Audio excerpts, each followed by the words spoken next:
What is going on? Welcome back to Trending Stocks. Today we're going to talk to you about Faraday Future. I want to go over some of the current data points, what's been coming out from the company itself, and go over everything else you need to know. But first, make sure to hit that thumbs up. And with that, let's get right to it. So Faraday right now is down 1.88%, $1.28 the low, $1.34 the high. So not really much going on. You do see very low volume, so 1.9 million shares being traded. No big transactions on the secondary market, so big money's not really paying attention to it, as I've kind of signaled. Markets definitely in limbo today. So you have some good and bad data. So non-farm payroll, kind of bad. Unemployment coming in lower than the forecast, so generally good. Then you had this, which sparked a lot of fear. So the Michigan consumer sentiment, and that was very low. So 67.8 the actual, 72 the forecast. So that kind of does signal a potential slowdown that might be coming, but nonetheless, specific to Faraday, so I already talked on the preliminary 14A that just came out, what it means. That was my last video. A couple of things since then has come out. So it looks like they did appoint 𝗪𝗪𝗧𝗪 as senior director of Faraday. That's going to be for sales and help with future sales.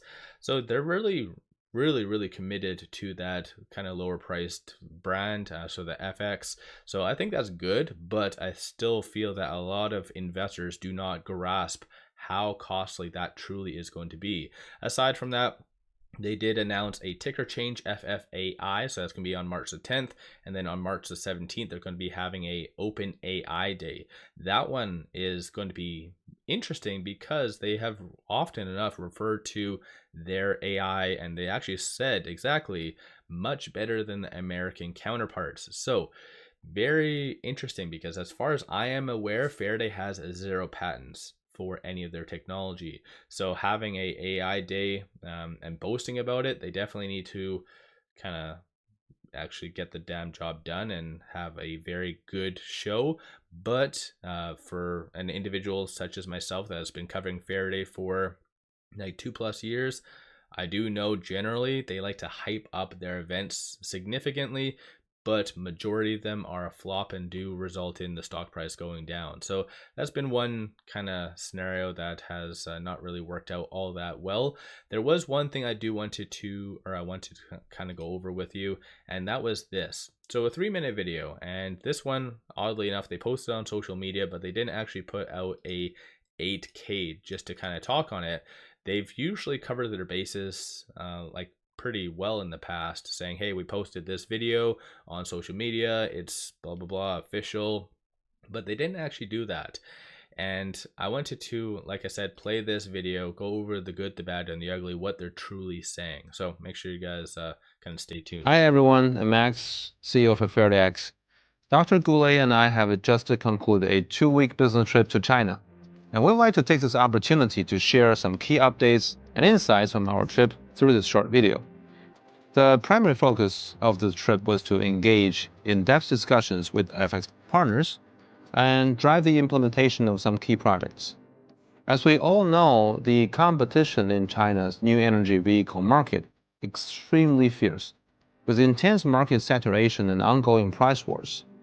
However, in such an environment, we aim to leverage our bridge strategy to help our partners to identify new global growth opportunities, navigate blue ocean markets, and open up new possibilities. During our discussions with our partners, we covered various areas, including R&D, supply chain, and manufacturing.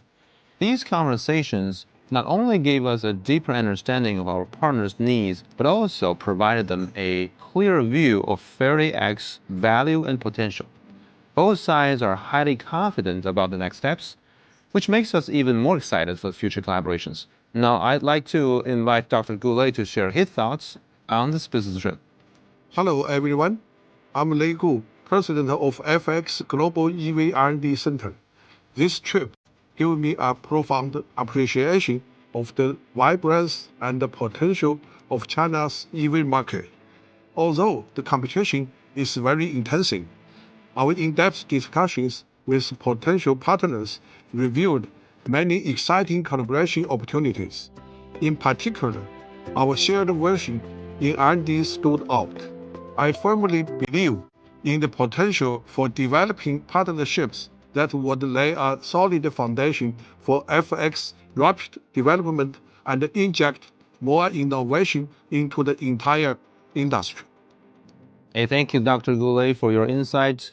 This trip was just the beginning, and we have a lot of work ahead.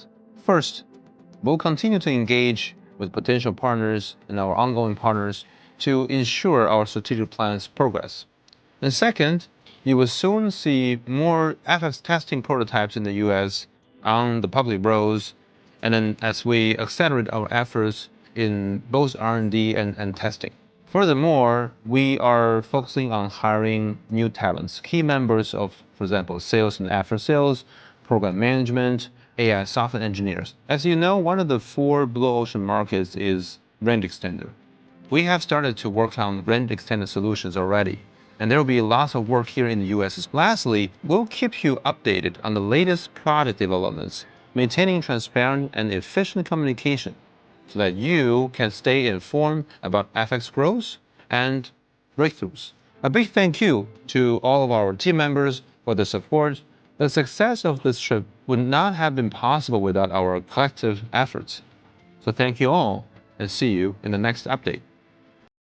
Okay, so a couple key highlights that I wanted to kind of share with you. So that second individual that did speak, I don't know if you guys caught on, they kind of duplicated the same sentence. So I feel like their script, like, it wasn't natural, and none of this sounded very natural. And I know prior to Trump coming in power, like the whole China US bridge strategy was huge for Faraday, but now, especially now they're talking on supply chain, like that isn't good. That's especially with the tariffs, that's just going to be so much additional cost. And as far as I'm aware, Faraday has not actually brought that up once, because of course it's a negative, right? And they've been really going through a lot of these kind of PR blitzes. So I think that this definitely is very questionable. And as I've mentioned actually like a minute ago, is the fact that Faraday said that their technology is the best and it's far better than the American. But it's kind of interesting to see that they're talking on range and that they're going to be working on that kind of technology when Lucid, for hands down, is the #1 EV out there. Faraday doesn't even come remotely close to that. So it's interesting. So definitely stay tuned for the March 17th date. So hopefully they do have a lot of good surprises for that. But aside from that, shorts aren't really doing anything at all. But 32.94% of the free float is being shorted. Works out to be 14.41 million shares. Again, if you do feel that dilution is occurring behind the scenes, then this number right here is going to be incorrect up until the date that they do actually disclose that. But right now, 24,000 in calls, 8,800 in puts, 61% of all the options being done are bullish in nature. And you can kind of see just today's volume is like extremely low, 33,000 in total premiums, 109,000 the day prior. So Faraday, I think, it's just losing like popularity. And I think in general, like ever since it did really break that $2 range, just psychologically, investors withdrew. So I think right now Faraday just needs to stop with these PR blitzes, shut up, and just get the damn job done, because they are trying too hard. And I get it. The reason why they are trying is because they want to avoid doing a reverse stock split. As what they even mentioned in that kind of edition. I think it was the definitive 14A. This did indicate that they are going to be humoring and looking at a reverse stock split if necessary, if they ever become non-compliant again. So let me know your viewpoint on Faraday. What's your thoughts on, for instance, this video? I think they're really hyping it up, but I don't think they're really bringing up the negatives exactly. And what's your thoughts on them trying to change the ticker name? I know psychologically they're just wanting to do that to kind of distance themselves from FFIE. So FFIE is very damaged to them. So this is why they're trying to do that. But let me know your viewpoint on everything. Don't forget to hit that thumbs up. If you are looking for buy signals, pop over to my Patreon. I give buy signals on stocks, options, and crypto. Many of them have been absolutely on point and bangers. So definitely worthwhile to go over there and take a look. With all that, appreciate all of you watching.